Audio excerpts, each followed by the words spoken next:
Welcome to episode 112 of the Inside Job Boards and Recruitment Marketplaces podcast. We're here with a breaking news edition or episode. I am Stephen Rothberg.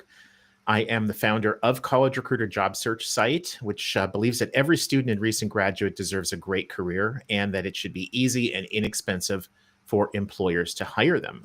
Peter Zollman, my co-host from the AIM Group, and I are going to be talking acquisitions. Peter, good to see you. Sounds fair. I'm Peter Zollman. I'm with the AIM Group. We provide business intelligence, consulting, and conferences for job boards and recruitment marketplaces. And today we're talking to somebody who's a leader of neither one of those, sort of. Jos Leufrancois is co-founder and CEO of not Visage, which is what I thought it was, but Visage. That's because his name is en français. So their name is en français. And Visage yesterday acquired or merged with Rolebot. Rolebot, once upon a time, described itself as a next generation job board, but it was really a sourcing tool. So Jos, why don't you start? Welcome. Why don't you start by giving us the really short version of what is Visage and what is Rolebot? And then Stephen will ask you, I'll ask the penetrating question. He'll ask the fluff question. Stephen will ask. Oh yeah, that sounds very good. Thanks for having me. Quick intro about Visage. So essentially we are in the automation of candidate sourcing, and so is Rolebot. So was Rolebot. So what we do is that instead of you going out there and trying to find potential candidates yourself, reaching out, we automate this entire part. We just need the job description, and we give you interview-ready candidates. Of course, we use a lot of AI, a lot of different things, but that's in essence what we do. And Rolebot? Rolebot was solving the same issue.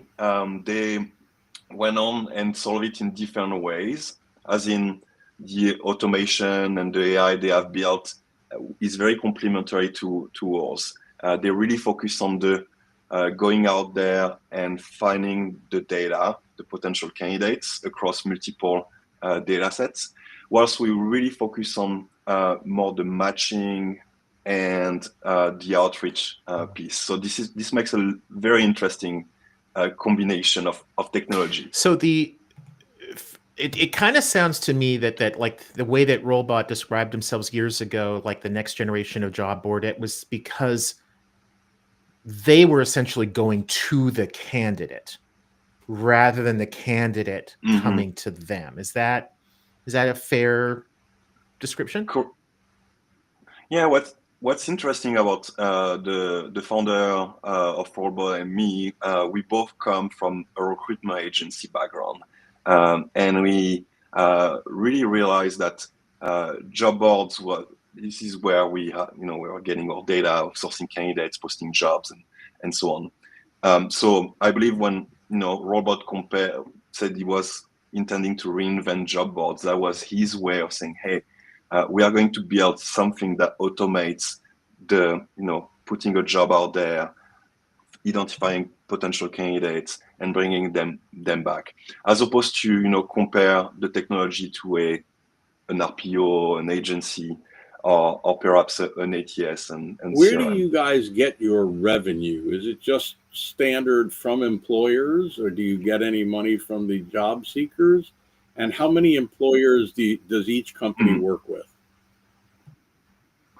Yeah, so mostly from all of it from employers, and also we've got a pretty large segment coming from RPOs and staffing agencies. So this is 100% of our revenue coming from that side of the house.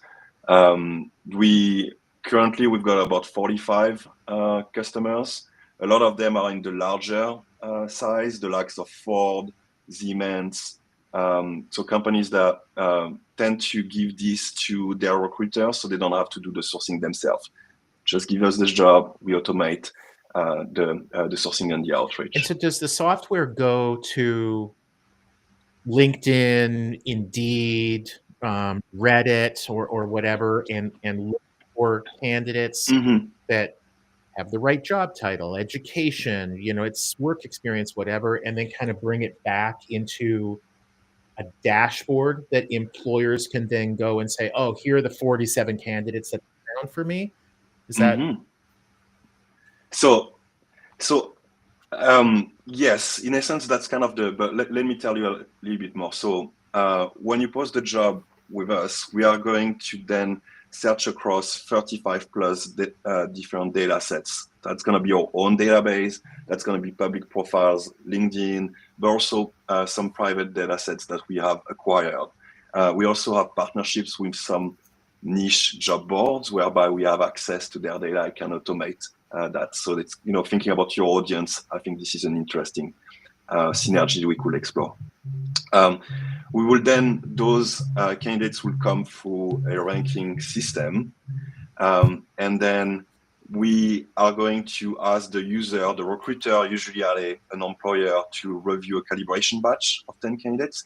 But then everything is going to be done automatically. The outreach, which is going to be personalized. So if I can put in perspective, we use different agents. So we've got one agent to search the profiles, one agent to rank, one agent to tell you why we picked that profile for the job, one agent that is going to craft the perfect personalized email that says, hey, Steven, I see you've been at College Recruiter for this many years. So this, in a sense, is what we've built. So in 10 minutes, you can get to a full slate of candidates because we do the work for you with this automation. And how does Rolebot differ from what Visage is doing in that regard? Yeah, so what really prompted the acquisition is that they have a couple of patents that are extremely interesting and relevant to what we do. The first one is around collection of data profiles and on enrichment. Something that we used to do, but not in as efficiently as they do and with as much reach as they do. And what that allows us to do is to reduce the cost of acquisition of candidates. So we are not in the business of building a database. We're in the business of connecting to various databases, and that's especially interesting because I think we are going towards a commoditization of sourcing and acquisition of data. The value is really going to be in the matching and the personalized engagement with candidates, the candidate experience. So we really wanted to solve that sourcing engine, and that their technology was spot on for that matter. It's interesting, Josh, thanks.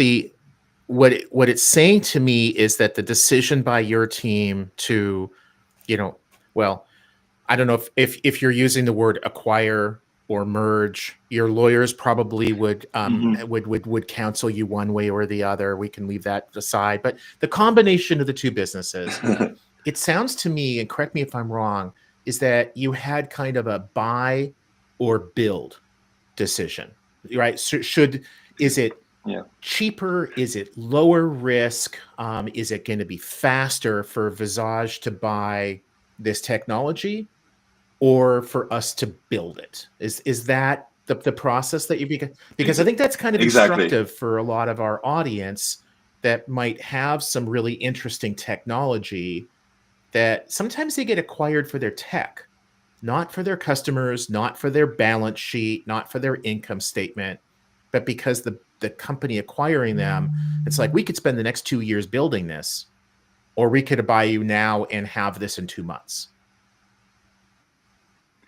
Yeah, that's spot on. And I think Rolebot was in the two, there is a loyal customer base that's definitely interesting for us. And the combination of both makes us a bigger company.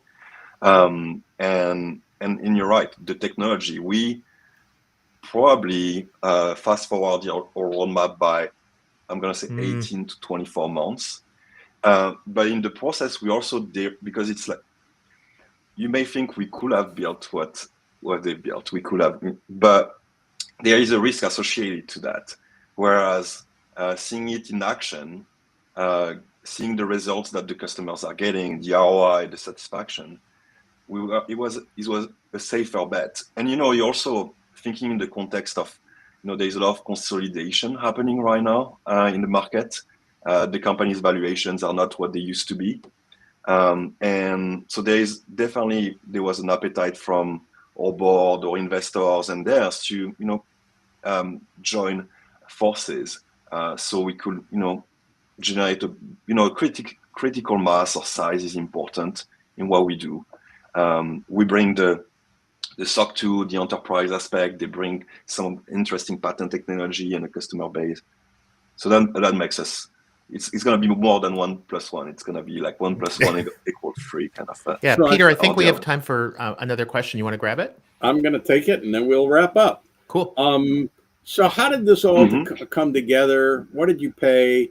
You said valuations are down. Did you get a bargain? But where did the discussion start, and how did they come together? Yeah. Right. So we were of pretty similar size. So that's why you may have seen the term merger occur in some of the communication.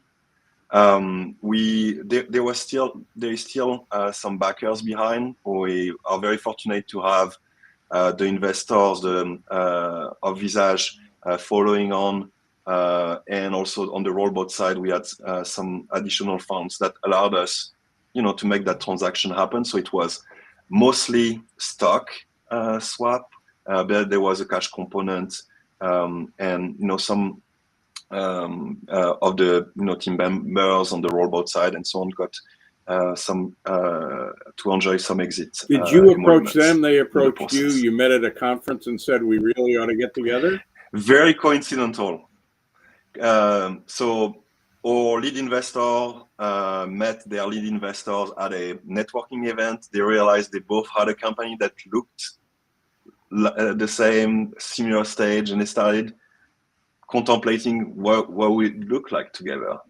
And that was a very interesting conversation. It's like we were living in two parallel universes, trying to solve the same problem. And that now we can be in the same room and exchange all those learnings and build a much better product, deliver more value. So I'm very excited for what's coming. That is great. I have to interrupt because, Peter, this is better coming from me than from you. But parallel universes? I've been about the value of going to conferences. Yep. So College Recruiter did some conferences for our employer customers years ago, but there was no conversations there about mergers or acquisitions, just the wrong space. But every conference that I've been to in our space, including multiple conferences from RecBuzz, you cannot go to those conferences without being a part of those conversations. You might be in a group of 6 people talking about it. You might be talking to somebody you want to acquire who wants to acquire you. But for the job boards and recruitment marketplaces that are looking to buy or be bought, hit Peter up, because I have a suspicion that he'll know of a conference or two that you might want to go to. Mm-hmm. Absolutely. We should get should get you to our conference, RecBuzz, in the spring. So come on by. I would love to. On that note, having done a subtle sales pitch, or that wasn't subtle at all. You're welcome. You're welcome, Peter. I'll get a commission if anything transpires. Yeah, and I was going to make some joke about parallel universes and Stephen Rothberg, but since that's long gone, we're just going to say, Joss, thank you very much for joining us. Stephen, thank you for running this podcast, because you do all the hard work. I do the easy work. And we will see you at HR Tech or at one of the other conferences coming up soon. Yes. Thanks. Take care. Merci, Joss. Everybody. Merci.